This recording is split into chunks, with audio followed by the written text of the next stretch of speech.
Yo, what's good, Cassandra? Hey, welcome. They won't take me out my element.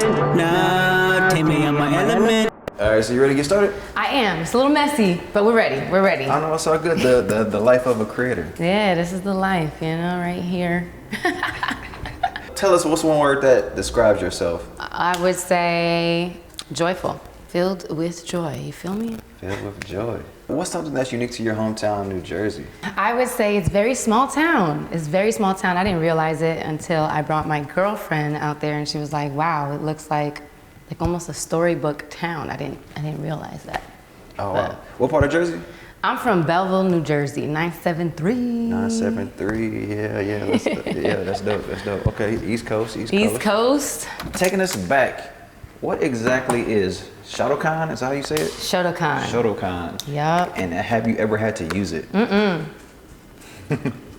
Thankfully. I mean, there was probably one time when I was a kid where I almost had to use it. And I mean, actually, I did a little bit. I did have to use it a little bit. But it started off as like roughhousing. Somebody kind of instigated the situation. It was a little boy. I was a little girl. Okay. And he was just like, you know, she does karate. And he was like, so I don't care. And then she was like, no, seriously, she does. He was like, I could take her. And he was like, go ahead, put me in a headlock. I was like, oh my God, I hate doing this. Because this is what always happens, the Karate Kid, you know? Okay, so yeah. I did. And then he really started trying to hurt me. So I was like, well, I'm not about to look like a punk because I actually trained. Right.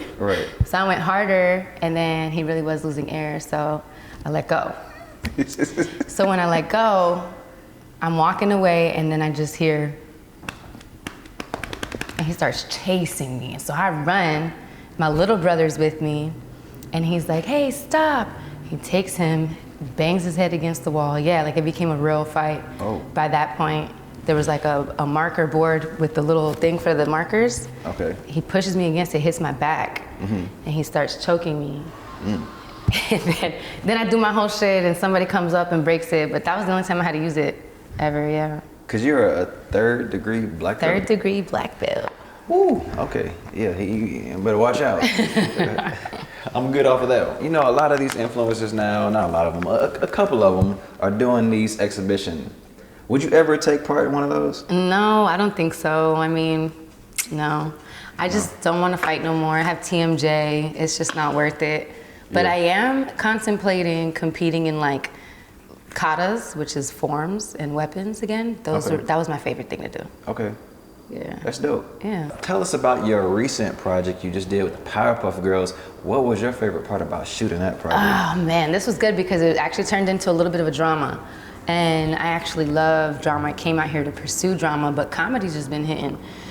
So what was really cool is, you know, I don't want to ruin it, but I definitely had to get in my dramatic bag, bring out the tears. But it's always fun because I love doing some action. I love doing some stunts, and we have a good time on that project. That's Buttercup. So definitely check it out. Buttercup, that's on YouTube, right? That's on YouTube. Yep. Yeah, check that out, man. It looks crazy. I saw all the trailers and like the teasers for it. Like it's definitely something to see. Yeah, it's a good time for sure. Okay, so I know you're a music artist. What do you enjoy more, making a song or shooting a music video?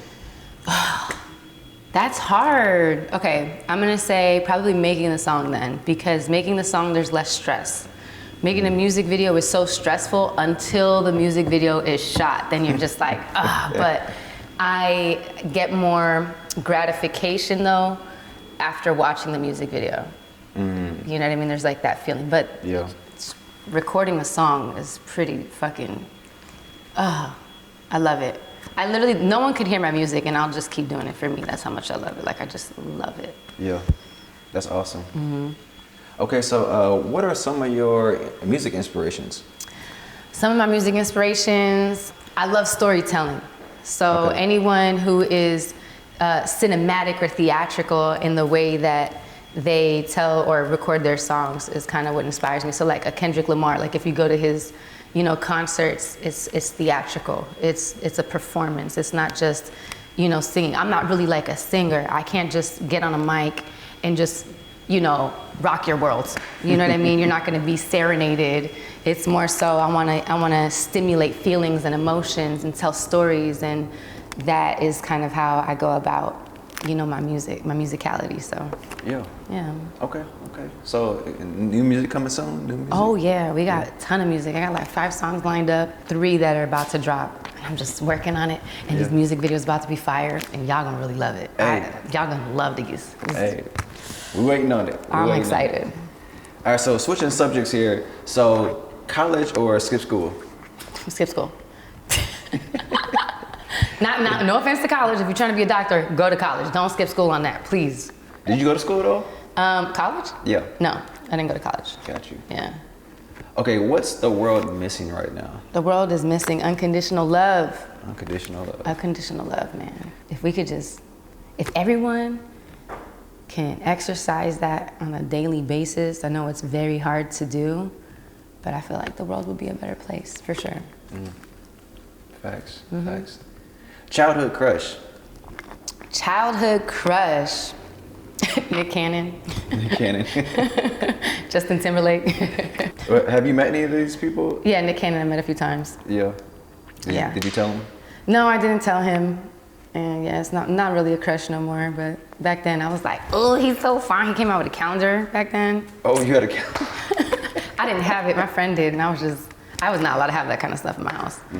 I grew up in a very traditional household, but. Yeah. Biggest misconception about OnlyFans? Biggest misconception, that is just, sex and porn. Yeah. It's not. I mean, they're trying to get away from that stigma. It's there, but that's like calling the internet porn. You know what I mean? Like the internet, you can find porn, but you could find a whole bunch of other shit too, you know what I mean? Right. Nugget. Nugget wants to get involved in this interview. What's up, Nugget? Come here, buddy. Meet Nugget. Hey, what's Say up? hi. All right, what's the question you get asked all the time but wish you didn't? I don't know, can you fight? Or I get asked that a lot. I get asked a lot about polyamory. Or my throuple, actually, that's the one. When people ask me about, my previous relationship, that's something that kind of be like, I don't want to talk about this, Got you. Yeah. Okay, so random question. Did you know that you can buy a life-size cutout of yourself online? No. Wait, hold on a second. This is like real, or you just threw this question in there? No, this is real. Like on eBay, go on eBay and type in your name, Cassandra Lee, and you can buy a life-size cutout of me? You can buy Cassandra Lee. Who's doing this? And let me get a cut. Because Right. are people buying this? Right. Damn, why didn't I think of this? I don't know. Oh my gosh. I don't know. We got to figure this out. What photo is it? It's at you at the premiere of the You Married That. It's got to be one of them photographers. I mean, who knows? Who knows? I have no idea. Who knows? And, That's and that photo interesting. specifically, so. That's hilarious. If you have one, can you take a picture with it and send it to me? And also, if you're doing it, you could just DM me. Let me know. I want like 5%, 50, 100. 100, yeah. Okay, do you believe in ghosts? Yeah, I think so. I believe in spirits. I don't know if I call them ghosts. Okay. A little bit of the same. A little bit of the same. Yeah. I hope he's a ghost later in life, because I just want to keep him with me. All right, what's a song to guarantee to make you dance? A song that guaranteed to make me dance is gonna be anything by Rihanna, man. I think work, you know what I'm saying? Yeah. One Dance, Drake. I love Caribbean vibes. And honestly, bachata. Y'all know what bachata is? Well, tell us about it. Bachata is a Dominican dance, and anytime I hear it, I don't care where I am. I'm getting up and I'm dancing. Yeah, Rihanna got that Super Bowl spot, so we get to see her in action for the I first time. know, that's gonna be crazy. Nice, beautiful loft here. Thank you. I love hanging out here, actually. Yeah, I would too. All right, so what's 3 things you can't live without? 3 things I can't live without. I can't live without water. I can't live without a camera. I love creating. And I can't live without my phone. My entire business is on there. But I also can communicate with my family. Oh, one more thing. Can't live without music. Music. That was 4 things. So.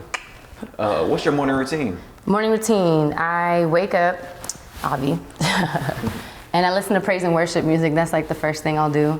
Sets the tone for the rest of the day, And as I'm doing my morning routine, brushing my teeth and all that stuff, I'll pray and do my affirmations. Then I go to the gym, stretch, have a smoothie, get right to work. Love it. Okay, what's the biggest misconception about being in a polyamorous relationship? Biggest misconception is that I guess it won't last. Like, you can't really love two people. I think a lot of people find that very difficult to grasp. But yeah, I've been there. It's real, guys. You do fall in love with more than one person. It's happened to me, and it can happen to anyone. But I'm not saying that it's the only way to love. There's many different ways of love, so.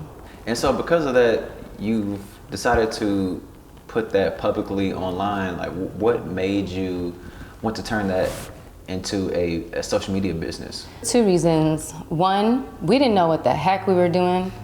I didn't understand it myself. So a lot of the questions and misconceptions that the world may have about it, I had. And so I felt the only way I can learn about it is by talking about it. It was therapeutic to me and to us. But it was also maybe people who were feeling the same way, we could be that the spoke people of what we were going through. But simultaneously, the pandemic happened, everyone lost their jobs, and we thought this might be a great way to, talk about we had already been, but that's when we really committed, and then it turned into a business. Did you ever come across other people in the same situations? Absolutely. People started coming out to us. People, their whole families didn't even know. People who have been living this way, people who have been in relationships longer than we have and just never been public about it. People already had kids. People were already married, the 3 of them. This has been going on for so long. I can't even tell you, 1900s. Maybe earlier, even in the Bible times, this has been going on. But no one talks about it, so. Yeah, why not you guys? Why not us? And now it's being so talked about. Is there one social media platform you could live without? I could. Yep. I could live without Twitter. I barely use it now, so. A lot of people say that, but I love Twitter. I want to learn how to use it. I really do. It's just my mind hasn't opened up to it. I don't think about it. Yeah. Yeah, something you gotta get into. Right. I'm like, what do? I just post my thoughts? I mean, yeah, pretty much. And comment on other stuff and see all the memes on there. That's the best part. And it's also a great news tool too. Get the latest news about pop culture or just in general different stuff. I guess I gotta enter the Twitter world. Should I enter the Twitter world? Would you follow me? If you would, you'd follow me on there? I would follow you. Oh, you would, because I'm on there. Yeah, you got some old stuff on there. I know, I need to be posting. Sorry, y'all. Okay, so take us back to that moment when you realized that you were an influencer. I don't know. I don't know if it ever hit me that way. I think it was more so I just started developing attraction on social media. My followers started going. And then I think when brands started reaching out, I was like, okay, this is a business. And then I guess I'm an influencer, I guess. Because at the end of the day, it's not really what I'm trying to pursue. I think it just comes with the journey of where I'm headed, What's the biggest lesson you've learned from social media? I think no one really prepares you for the level of comparison, and it's a lot on your mental.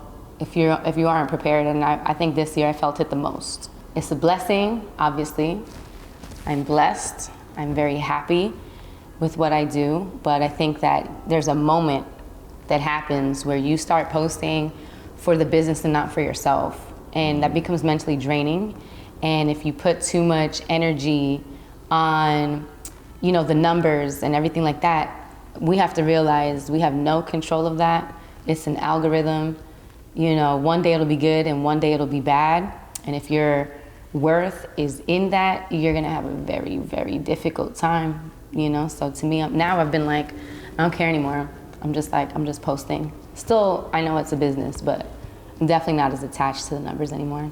Okay, well, what's one piece of advice you would give to someone who wants to be an influencer, who wants to be in your seat? Yeah, I would say exactly what I said now, detach yourself from the numbers. Don't let that excite you too much, and don't let it discourage you too much. Just post. I think pat yourself on the back if you're consistent. That's it.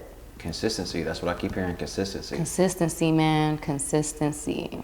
Okay, coming down to the close here. Do you have any upcoming projects or adventures that we should know about? Absolutely. We got a whole bunch of, well, upcoming ones, I guess, short films that are coming out. I don't know if you guys know about CassandraLeeUncut.com. Check it out. It's like the HBO of skits. And we're actually going to be dropping short films and series on there. And we got mad music, getting ready to drop new music videos. Yeah, I'm so excited. And then we started this new podcast on CassandCarly.com. So check it out, y'all. Oh, podcast. Okay, that's what's up. Yeah. Okay, so where can people find you? You can find me on Instagram, _Cassandra with a K, 2 S's, _LEE. And Cassandra Lee anywhere. If you just Google it on any platform, you'll find me, my music, and all my social media platforms. So follow me. Yeah, and you'll find some of those cardboard cutouts too. I still want to know who's doing it. It's crazy. All right, well, thanks, Cassandra, for letting us come through. Yeah, thanks for coming through, man. I kick you out, but I do kind of want you to stay. Oh, yeah, we can stay here. I'm going to find a room downstairs to live in. They won't take me out my element. Nah, take me out my element.